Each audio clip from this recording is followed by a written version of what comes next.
同志们，问你一个扎心的问题，有没有经历过一种经历，深夜刷视频，刷到一个标题特别显眼的历史视频，要么是什么揭秘某某历史事件的真相，其实是在隐喻今天的困境，要么是颠覆认知《三国演义》里藏着你不知道的现实密码，甚至还有专家都不敢说的历史内幕，看完是不是惊出一身冷汗？你本来只想放松5分钟，结果点进去之后呢，跟着博主的节奏，越听越上头，越听越愤怒，觉得原来历史是这样，难怪现在会有些问题，忍不住把视频看完，还顺手点了个赞，发了条评论反驳那些不同意见的人。可等你关掉视频，冷静下来回想的时候，却突然发现，刚才博主所言那些史实，好像在哪本历史书上见过不一样的版本。那些所谓的隐喻，是不是有点太牵强？我们要意识到，他们不是在解读历史，是在贩卖情绪。2000年前，孔子说过一句话：“述而不作，信而好古。”什么意思？对历史要传承，要尊重，要敬畏。可现在很多博主正好反着来，做而不述，疑而改古。他们不怕你不懂历史，就怕你不情绪化。因为在算法的世界里，情绪等于流量，等于钱。今天这条视频，我要把这个藏在历史解读外衣下的流量骗局彻底扒开，可能会动到一些人的蛋糕，也可能会让你重新审视自己看过那些历史内容。但我必须说，因为历史从来不是用来挑动情绪的工具，更不是用来赚流量的生意，它是我们民族的根儿，是我们认识世界的基石。如果连历史认知都被扭曲了，我们又怎能看清当下，走向未来？在正式拆解这个骗局之前，我先给大家讲一个2000多年前的故事。孔子曾经说过：“述而不作，信而好古。”什么意思呢？就是说对待历史跟传统文化要以叙述传承为主，不随意篡改创作，要怀着敬畏之心，相信并喜爱古代的典籍跟史实。孔子一生都在践行这个理念，周游列国，传播周礼，整理诗书礼乐，就是为了让真实的历史跟文化得到传承。而现在呢，很多自媒体博主恰恰把孔子的这句话反过来做，他们不是述而不作，而是作而不述；不是信而好古，而是疑而改古。他们打着深入解读、角度新颖的旗号，干的却是曲解历史、编造史实的勾当。表面上看，这是一家之言的另类解读，可实际上呢，这是精心设计的愤怒诱饵，是一门靠挑动情绪、制造争议来获取流量的生意。今天我们就从这些博主的套路是什么，为什么我们容易上当，这种骗局的危害有多大，我们该怎么破局，这4个方面把这件事儿彻底说清楚。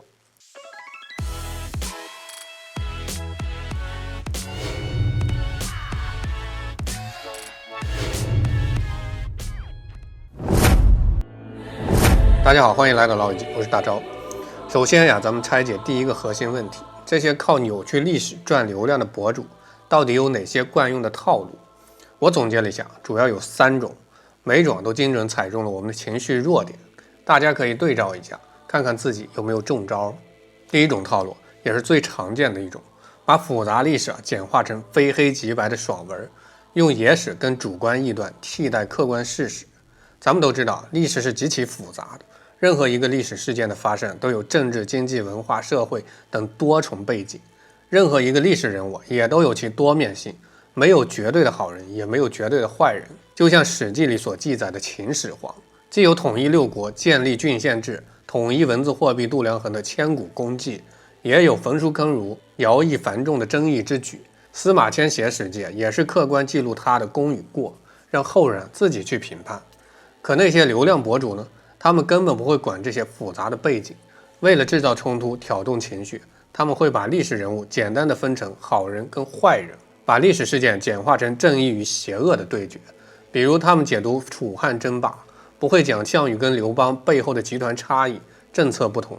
而是把刘邦塑造成小人得志，把项羽塑造成悲情英雄，靠渲染项羽的失败来引发大家的同情和愤怒。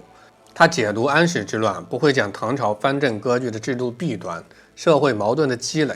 而是把责任全推到杨贵妃身上，说红颜祸水，把一场影响深远的历史动荡简化成一个女人的错。更可怕的是，他们为了让自己的观点看起来有依据，会刻意挑选野史、传说，甚至自己编造的史实来替代《史记》《资治通鉴》这些经过严谨考证的正史。我之前刷到过一个视频，这个博主说岳飞其实是被老百姓害死的，理由呢是老百姓不想打仗，只想安稳过日子，所以才去支持宋高宗跟秦桧杀岳飞。为了证明这个观点，他引用了一本根本不存在的民间野史，还把岳飞的精忠报国说成是愚忠。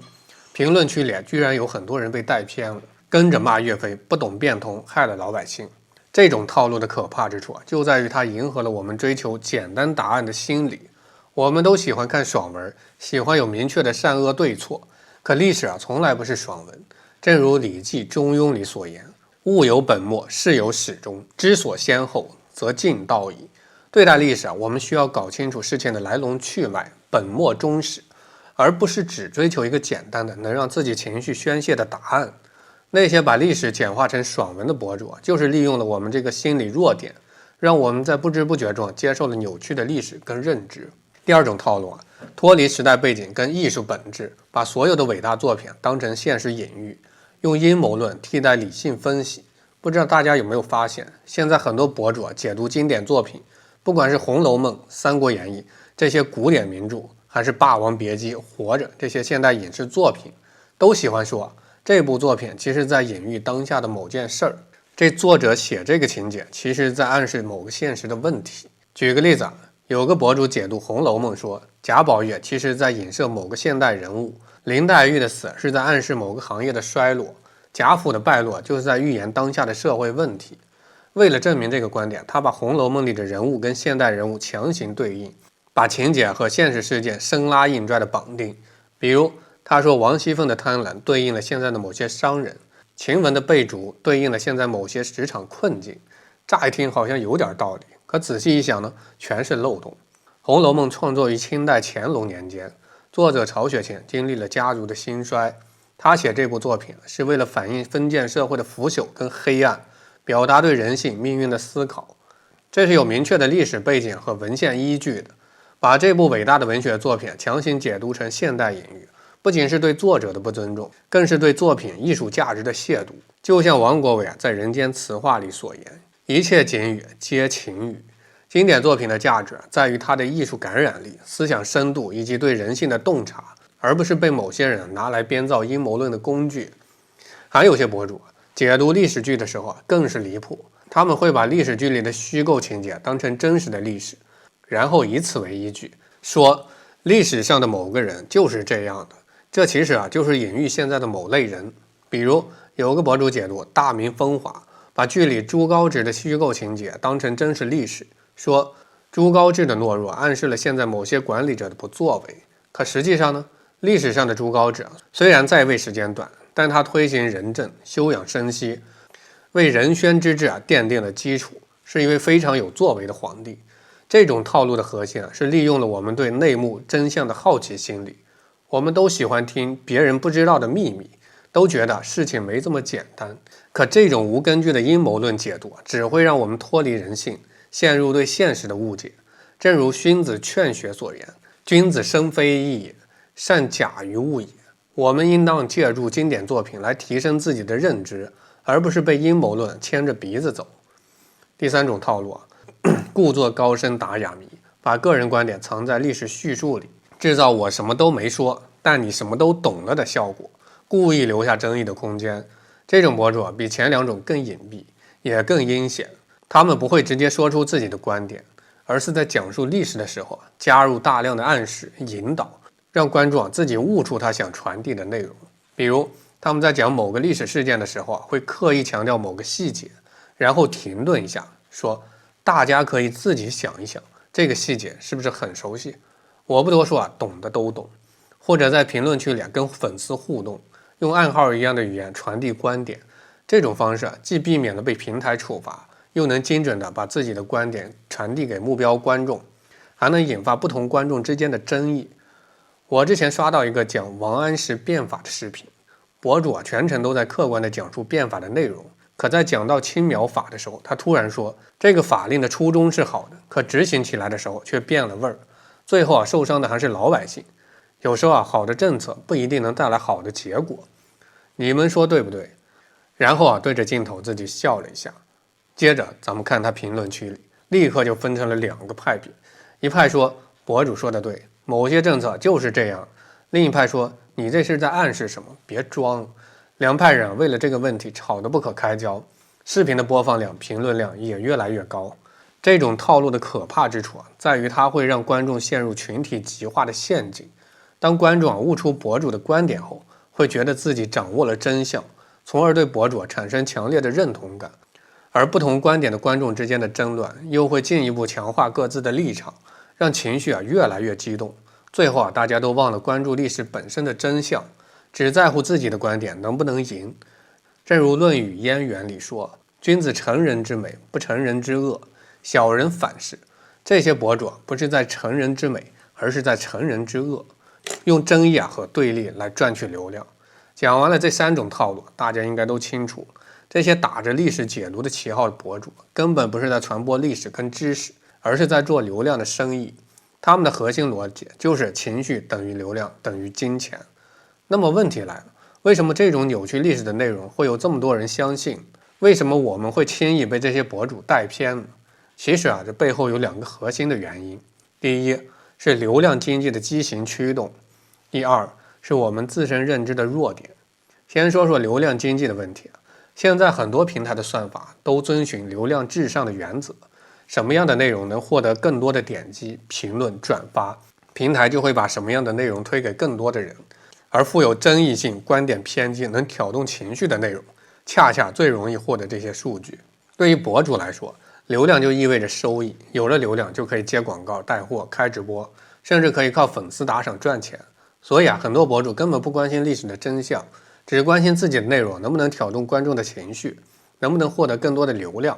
他们就像《史记·货殖列传》里所言：“天下熙熙，皆为利来；天下攘攘，皆为利往。”只不过他们追逐的利是建立在扭曲历史、破坏社会共识的基础上。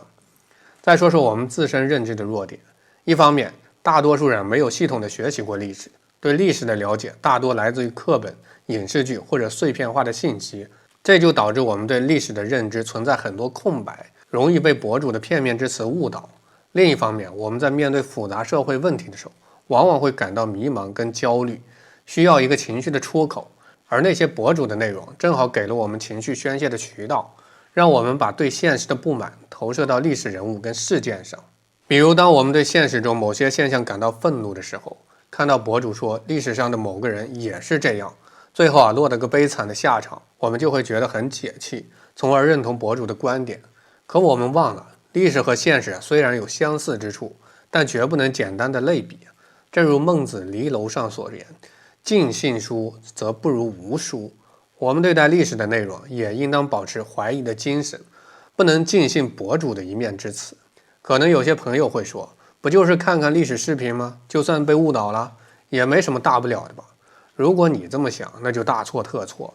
这种扭曲历史的流量生意危害远比我们想象的要大。它不仅会毁掉我们的历史认知，还会破坏社会共识，甚至影响我们的未来。首先，它会扭曲我们的历史认知，让我们失去对历史的敬畏之心。历史是一个民族的集体记忆，是我们身份认同的基础。如果我们接受了扭曲的历史，就相当于丢掉自己的根儿。比如现在有些年轻人因为看了某些博主的视频，认为岳飞不是民族英雄，文天祥的忠臣是愚忠，这就是对历史的亵渎，也是对民族精神的伤害。正如《左传》所言：“以史为鉴，可以知兴替。”如果我们连真实的历史都不知道，又怎么能从历史中吸取教训，避免重蹈覆辙？其次，它会破坏社会共识，制造对立和分裂。当不同的人接受了不同的扭曲历史认知后，就会形成不同的立场跟观点。这些观点之间的冲突会从网络延伸到现实生活中，影响人际关系，甚至破坏社会和谐稳定。比如因为某个历史事件的解读不同，朋友之间吵架，亲人之间反目的事儿已经屡见不鲜，而那些博主呢，却在背后靠着这些争议挣得盆满钵满，完全不顾及社会的公共利益。最后他对缺乏辨别能力的群体造成不良影响，尤其是青少年。青少年正处于价值观形成的关键时期，他们对历史的认知还很模糊，容易被外界的信息所误导。如果他们长期看这些扭曲历史的视频，就会形成错误的历史观、价值观，甚至会影响他们的人生选择。比如有些青少年因为看了某些博主的视频，觉得历史都是假的，努力没有用，不如投机取巧，这对他们的成长是极其不利的。正如《管子·全修》里所言：“一年之计莫如树谷，10年之计莫如树木，终身之计莫如树人。”青少年是国家的未来，我们必须保护他们的历史认知不被扭曲。讲到这里可能有些朋友会感到焦虑。既然这些流量骗局这么可怕，我们该怎么办？难道就只能任由它毁掉我们的历史认知吗？当然不是接下来我就给大家分享几个实用的方法，帮助大家破局，学会辨别扭曲历史的流量骗局，守护好自己的历史认知。方法1：多读书，建立自己的历史认知体系。这是最根本、最有效的方法。正如《礼记·学记》里说：“玉不琢不成器，人不学不知道。”我们只有通过系统的学习历史，才能真正了解历史的真相，建立自己的历史知识体系，从而具备辨别真假历史的能力。大家可以从一些经典的历史书籍开始读起，比如《史记》《资治通鉴》的白话译本。通过阅读这些书籍，我们可以了解历史事件的来龙去脉，历史人物的真实面貌，从而不会被博主的片面之词误导。同时我们要学会交叉验证。当我们在视频里看到某个史实的时候，可以去查一查相关的历史书籍、权威的历史网站，看看这个史实是不是有依据。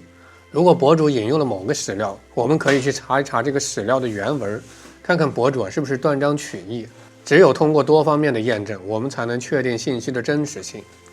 第二个方法，保持理性，不被情绪左右。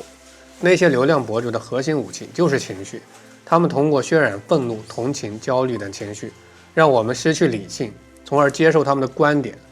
所以我们在看历史视频的时候，一定要时刻提醒自己，保持理性，不要被情绪牵着走。